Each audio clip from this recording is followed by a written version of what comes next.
Selamat sore, apa kabar pemirsa TVR Parlemen dimanapun Anda berada? Berjumpa lagi dalam program TVR 17 bersama saya Diva Rizka. Tepat pukul 17 waktu Indonesia Barat, kami hadirkan kepada Anda sejumlah informasi paling baru dan menarik seputar kinerja dan kegiatan DPR RI yang telah disajikan oleh redaksi TVR Parlemen. Pemirsa TVR Parlemen, inilah TVR 17 selengkapnya.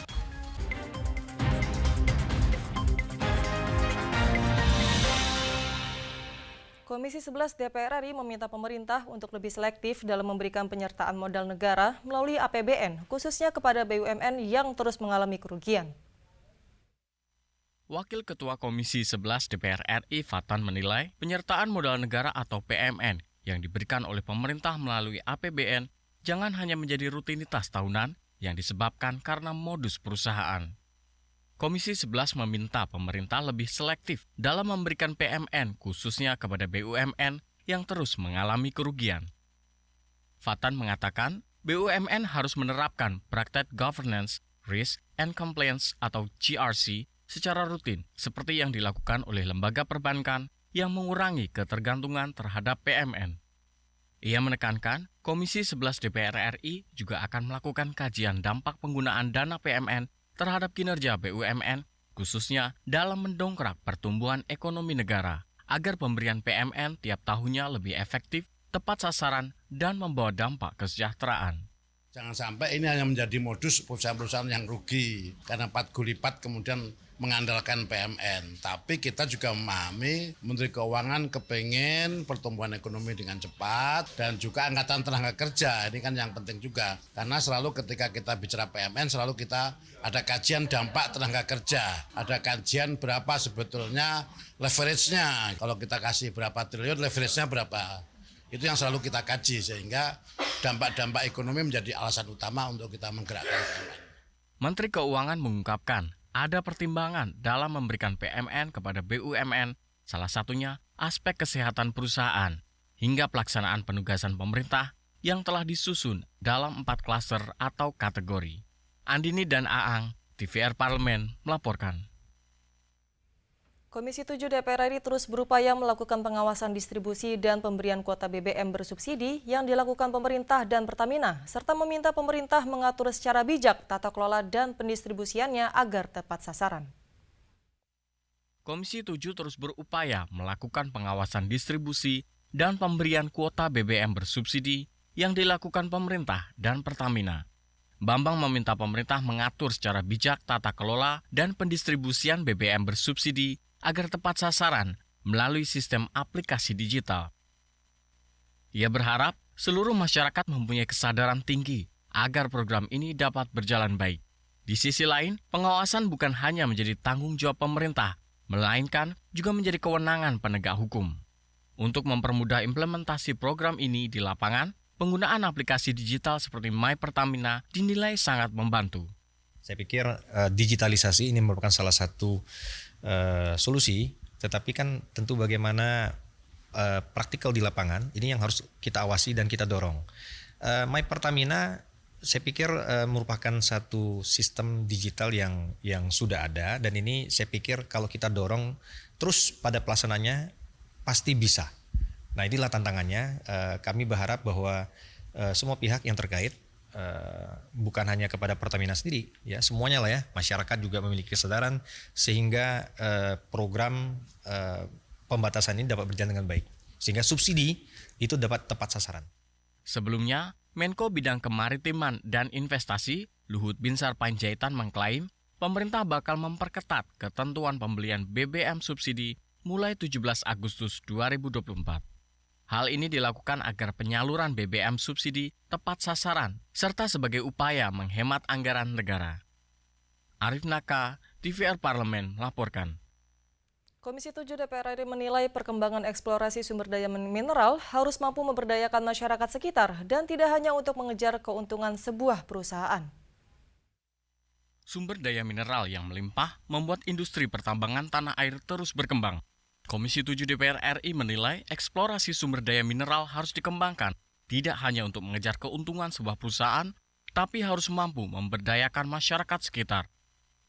Dalam diskusi bersama PT Sumbawa Timur Mining, anggota Komisi 7 DPR RI Bambang Patijaya menyampaikan, potensi cadangan mineral tembaga yang sangat besar di Pulau Sumbawa harus bisa dikembangkan dan dimanfaatkan dengan baik untuk kesejahteraan masyarakatnya. Di sisi lain, ia meminta PT STM harus memfokuskan kerangka kerja untuk pertambangan tembaga atau pengembangan geotermal. Kedua kegiatan ini dinilai akan mempengaruhi kinerja perusahaan jika dilakukan bersamaan tanpa pertimbangan matang. Mereka perlu fokus di dalam penentuan pengembangan. Apakah mereka fokus kepada untuk pertambangannya, tembaganya, atau kepada pengembangan geotermalnya, ya? Karena ini dua hal yang berbeda, sehingga mereka tidak hanya berhenti kepada proses eksplorasi saja, kan seperti itu. Nah, tadi maka saya sempat sampaikan bahwa kami tidak ingin bahwa ini hanya berhenti kepada produk paper saja. Nah, sehingga hanya memberikan nilai portofolio bagi perusahaan, tetapi tidak memberikan dampak ekonomi kepada masyarakat setempat, kepada ekonomi setempat, kepada pemerintah daerah setempat. Dari Lombok, Nusa Tenggara Barat, Amita Pradita, TVR Parlemen melaporkan. Dewan Kehormatan Penyelenggara Pemilu jatuhkan sanksi pemberhentian tetap terhadap Ketua Komisi Pemilihan Umum yaitu Hasyim Asyari. Informasi selengkapnya sesaat lagi, tetaplah di TVR 17.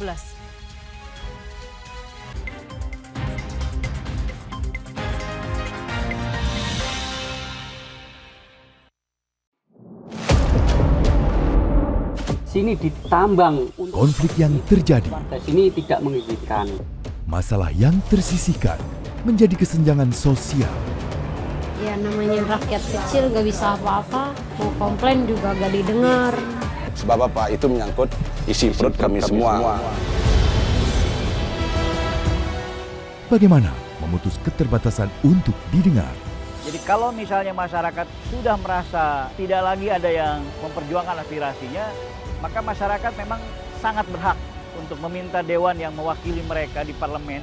Kami menyusuri batas-batas peristiwa, mengurai berbagai polemik yang terjadi, meluruhkan suara-suara marginal, menjadi nyata dalam setiap aspirasi, melaksanakan tugasnya sebagai wakil rakyat.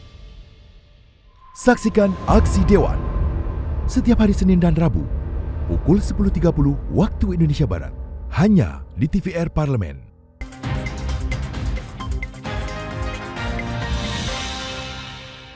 Terima kasih karena Anda masih bersama kami di TVR 17. DPR RI menghargai keputusan yang diambil oleh DKPP terkait pemberhentian terhadap Ketua Komisi Pemilihan Umum yaitu Hasyim Asyari yang dinilai sudah sesuai dengan tugas pokok dan fungsi lembaga etik pemilu. Keputusan ini diambil lantaran Hasyim Asyari dilaporkan atas tindak pidana kasus asusila yang terjadi saat persiapan pemilu Februari lalu. Simak liputan mendalam yang telah dihimpun oleh tim redaksi TVR Parlemen dalam segmen editorial Parlemen berikut ini.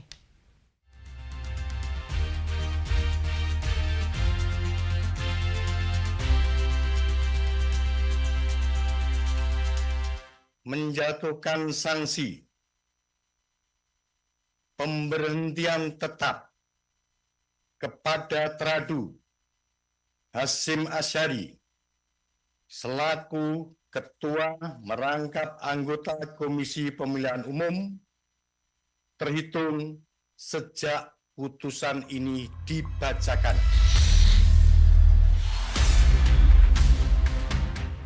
Dewan Kehormatan Penyelenggara Pemilu atau DKPP menjatuhkan sanksi pemberhentian tetap terhadap Ketua Komisi Pemilihan Umum Hasyim Asyari. Keputusan ini diambil lantaran Hasyim Asyari dilaporkan atas tindak pidana kasus asusila yang terjadi saat persiapan pemilu Februari lalu. DPR RI menghargai keputusan yang diambil oleh DKPP. Keputusan tersebut sudah sesuai dengan tugas pokok dan fungsi lembaga etik pemilu. DPR RI menyayangkan perilaku pribadi pucuk pimpinan KPU yang tidak mempertimbangkan marwah dan martabat lembaga hingga tersandung kasus asusila.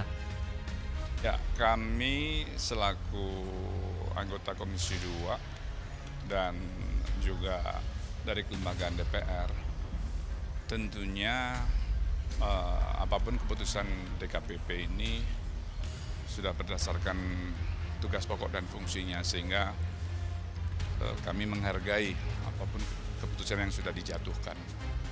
Dan pada bagian lain juga kami menyayangkan ya, mestinya hal-hal yang terkait dengan tugas tanggung jawab, pucuk pimpinan, komisioner, tentunya harus tetap menjunjung tinggi apa istilahnya, menjaga marwah KPU. Dalam rapat pleno KPU, anggota KPU Divisi Hukum dan Pengawasan Muhammad Afifuddin ditunjuk sebagai pelaksana tugas Ketua KPU menggantikan Hasyim Asyari sampai keputusan selanjutnya. Kasus yang menimpa Ketua KPU ini pasti mengganggu persiapan pelaksanaan Pilkada serentak 2024. Pada pemilu presiden dan legislatif pada Februari lalu, kinerja KPU juga masih belum maksimal. Banyak hal yang masih menjadi bahan evaluasi dari DPR RI. DPR RI mendesak KPU harus tetap profesional dalam menyiapkan agenda pesta demokrasi tersebut. Khususnya terkait dengan pendistribusian logistik Pilkada 2024, jangan sampai pendistribusian logistik Pilkada nantinya mengalami keterlambatan. Oleh karena itu, tentu kami berharap kepada penyelenggara pemilu agar bekerja secara profesional. Jangan sampai ada hal-hal yang menimbulkan dinamika berdasarkan pengalaman kita melaksanakan pemilu Pileg dan Pilpres 14 Februari 2024. Misalkan persoalan kertas suara, di mana kertas suara itu ada yang sobek, ada yang warnanya tidak pas, kemudian ada yang kotak suara yang retak, dan lain sebagainya. Begitu juga tentang pendistribusian. Ini juga kita harapkan jangan sampai terjadi hal-hal yang tidak diinginkan, misalkan keterlambatan, salah kirim, dan lain sebagainya. Untuk mencegah terjadinya kegaduhan terkait rekapitulasi suara pada Pilkada serentak 2024, DPR RI mendesak KPU mengevaluasi aplikasi sistem rekapitulasi suara atau Sirekap. Perlu transparansi terhadap data Sirekap agar pemilu yang berjalan memberikan hasil serta memiliki integritas yang baik. Hal ini diyakini akan mampu meminimalisir gesekan dan sengketa pemilu yang kerap terjadi pasca pemilihan berlangsung. Tetapi ada satu kelemahan yang menurut saya ini sangat fatal, di mana data dari TPS yang semestinya itu yang terjauh, itu pada rapat terakhir sebenarnya itu ada jawaban dari KPU, yang terjauh itu bahasanya yang paling susah, itu pokoknya butuh hanya 8 jam untuk mengupload ke Sirekap. Ternyata data-data itu yang di-upload Sirekap, mungkin sampai saat ini ada yang belum di-upload di Sirekap. Ya. Wah, ini bagi saya ini suatu hal yang yang sangat krusial, sangat penting. Saya pengen nanti KPU ya selain memperbaiki sistem sistem di Sirekapnya sendiri berkaitan dengan masalah keamanannya, kehandalannya, juga memperbaiki KPU. Sehingga apa? Sehingga kita betul-betul memang harus membuat pemilu ini setransparan mungkin, sekredibel mungkin, sehingga memiliki integritas. Ya. Nah, oleh karena itu, karena semakin tinggi partisipasinya, diharapkan kapasitas KPU-nya memperbaiki kondisi yang selama ini menjadi titik-titik lemah. Misalnya pada saat rekapitulasi, ini perlu menjadi penajaman prioritas bagi KPU pada tingkat bawah, sehingga tidak ada lagi gugatan-gugatan ataupun sengketa-sengketa yang tidak yang merugikan sumber daya kita.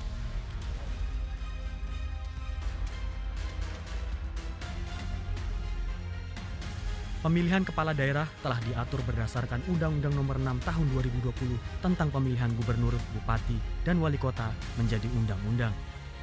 Pelaksanaan pilkada diatur Komisi Pemilihan Umum atau KPU dan dibantu Badan Pengawas Pemilihan Umum atau Bawaslu RI. Tim Liputan TVR Parlemen melaporkan.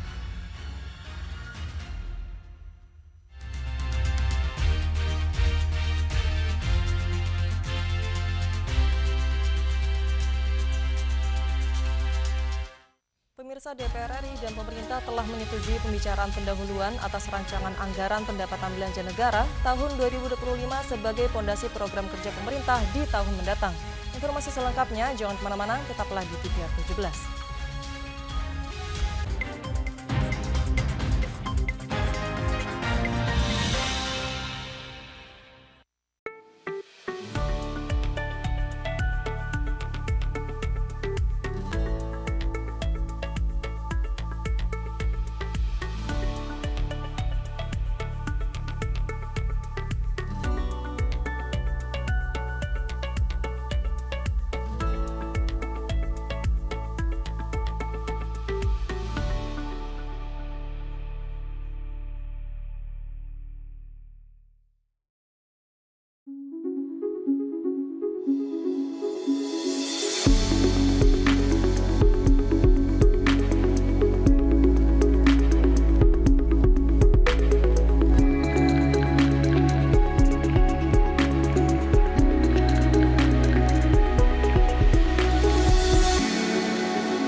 DPR RI memiliki fungsi diplomasi dalam menjalankan politik luar negeri sesuai dengan pasal 116 Undang-Undang MD3. Kontribusi aktif BKSAP DPR RI memainkan peranan penting dalam memenangkan persaingan global melalui IPU, IPA, IPPF, IPA, dan PUIK. BKSAP memiliki komitmen yang tinggi dalam krisis kemanusiaan dunia. Fungsi diplomasi dijalankan untuk mendukung upaya pemerintah dalam melaksanakan politik luar negeri.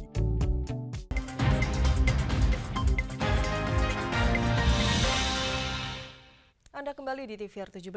Terkait pembicaraan pendahuluan atas RAPBN 2025 yang telah disetujui oleh pemerintah dan DPR RI, nampaknya RAPBN 2025 masih akan dihadapkan dengan sejumlah tantangan ketidakpastian global, serta adanya sejumlah beban utang jatuh tempo senilai 800 triliun rupiah.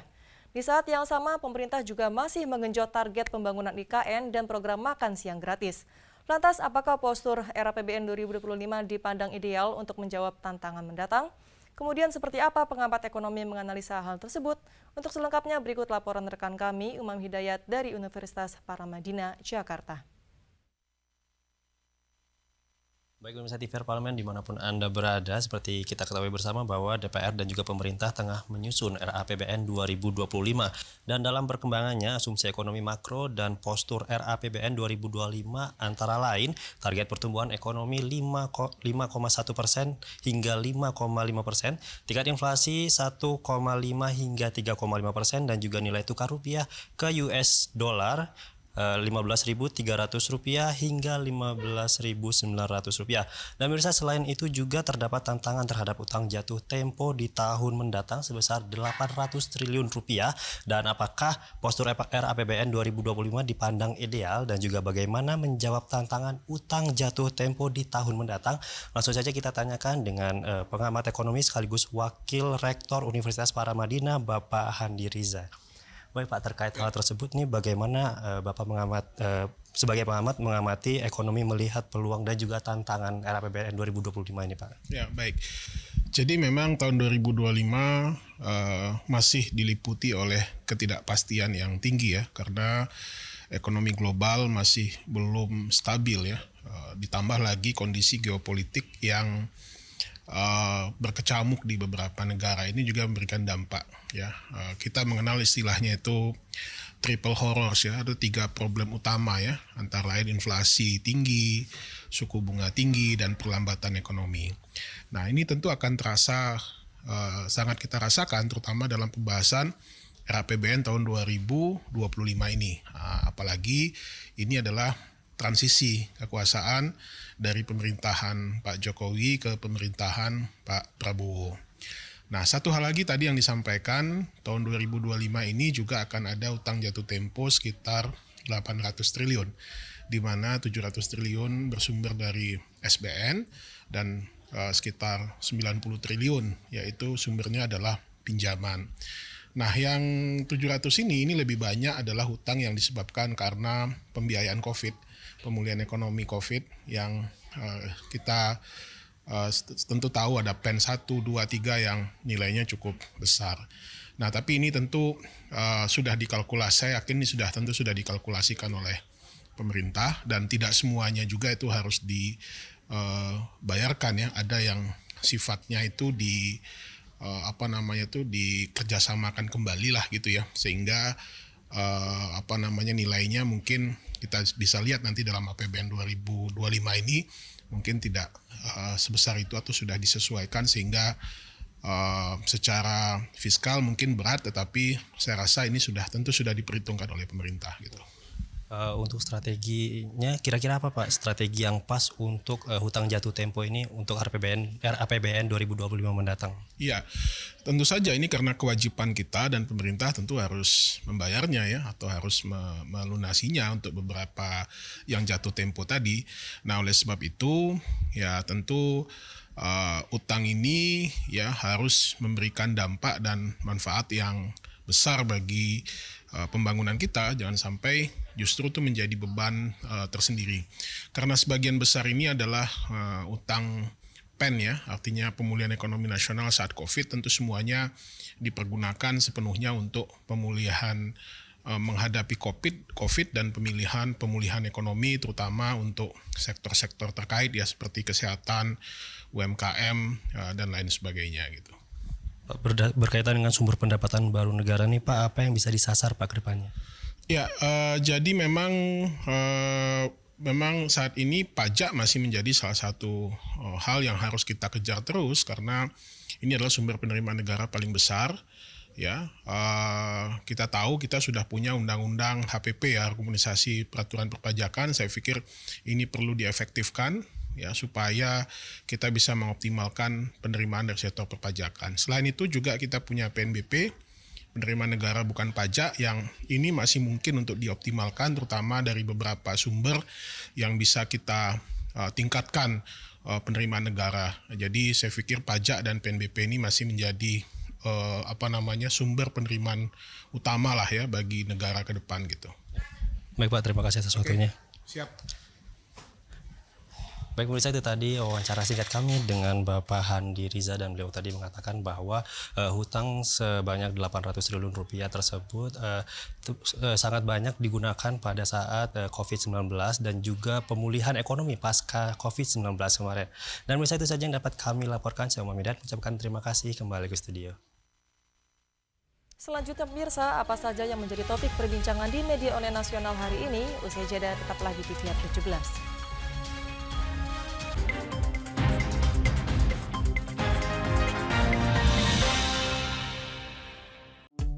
DPR RI memiliki fungsi diplomasi dalam menjalankan politik luar negeri sesuai dengan pasal 116 Undang-Undang MD3. Kontribusi aktif BKSAP DPR RI memainkan peranan penting dalam memenangkan persaingan global melalui IPU, IPA, IPPF, IPA, dan PUIK.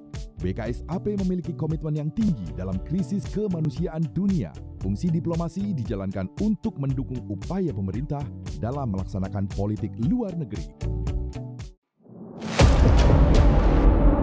Sini ditambang. Konflik yang terjadi. Sini tidak mengizinkan. Masalah yang tersisihkan menjadi kesenjangan sosial. Ya namanya rakyat kecil gak bisa apa-apa, mau komplain juga gak didengar. Sebab apa? Itu menyangkut isi perut kami semua. Bagaimana memutus keterbatasan untuk didengar? Jadi kalau misalnya masyarakat sudah merasa tidak lagi ada yang memperjuangkan aspirasinya, maka masyarakat memang sangat berhak untuk meminta dewan yang mewakili mereka di parlemen. Kami menyusuri batas-batas peristiwa, mengurai berbagai polemik yang terjadi, meluruhkan suara-suara marginal, menjadi nyata dalam setiap aspirasi, melaksanakan tugasnya sebagai wakil rakyat. Saksikan Aksi Dewan setiap hari Senin dan Rabu pukul 10.30 waktu Indonesia Barat hanya di TVR Parlemen.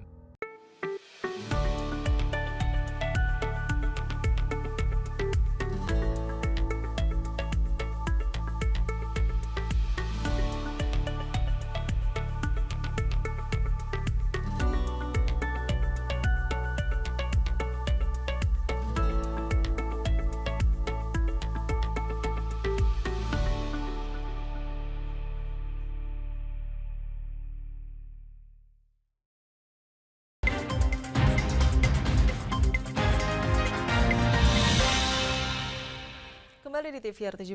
Pemirsa TVR Parlemen, kali ini kita masuk ke segmen media online nasional. Mari kita simak isu apa saja yang menjadi sorotan media serta tanggapan dari sejumlah anggota Dewan bersama rekan kami, Zia Ulbar.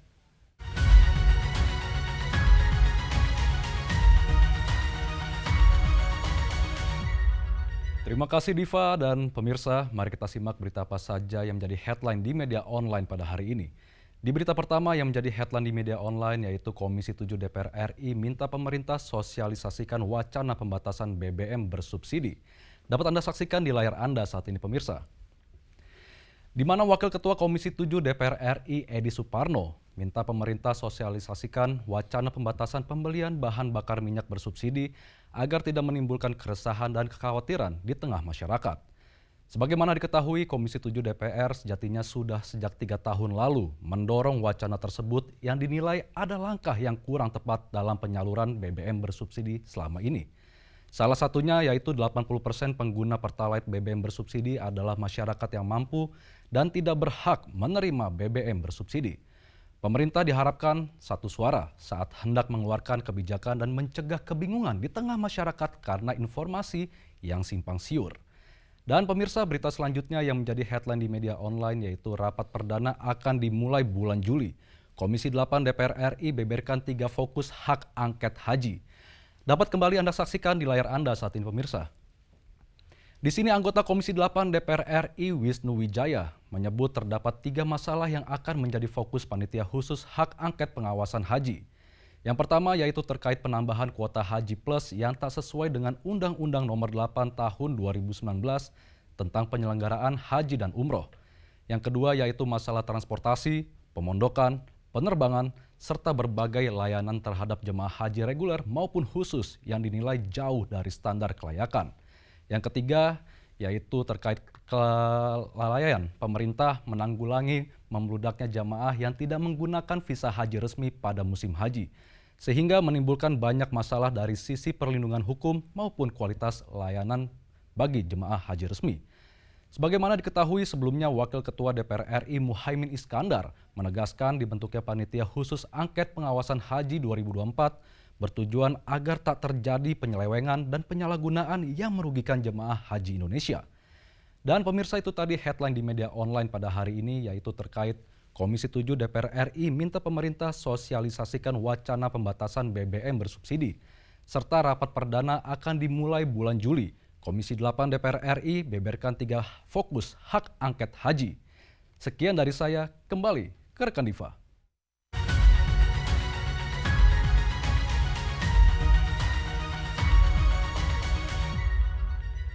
Baik, terima kasih rekan Zia yang telah menyampaikan sejumlah update sorotan dari media online nasional pada hari ini.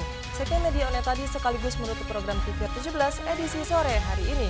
Saya Diva Rizka beserta seluruh kru TVR Parlemen yang bertugas mengucapkan terima kasih dan pamit undur diri dari hadapan Anda. TVR Parlemen, referensi Indonesia.